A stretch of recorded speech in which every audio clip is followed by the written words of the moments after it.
আমাদের ব্যাপারে শয়তানের ওয়াদা কি? আমাদের ব্যাপারে শয়তানের ওয়াদা হলো সে যেভাবেই হোক, যে করে হোক, আমাদেরকে সে আল্লাহর গোলামি থেকে বিচ্যুত করে, জান্নাতের পথ থেকে লাইনচ্যুত করে আমাদেরকে জাহান্নামে নিবে। এই ওয়াদা, এই প্রতিশ্রুতি আমাদের ব্যাপারে কার? শয়তানের।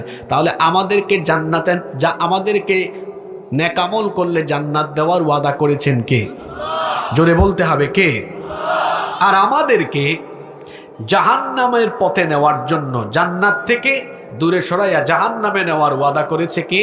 শয়তান। তাহলে আল্লাহর ওয়াদা একরকম, শয়তানের ওয়াদা আরেক রকম। আল্লাহ তার ওয়াদা পূরণ করবেন, আবার শয়তান তার ওয়াদা পূরণে বসে আছে না কাজ করছে?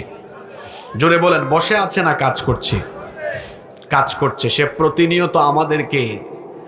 প্রতিনিয়ত আমাদেরকে ধোঁকা দিয়ে দিয়ে জাহান্নামের পথে ধাবিত করতে চায়।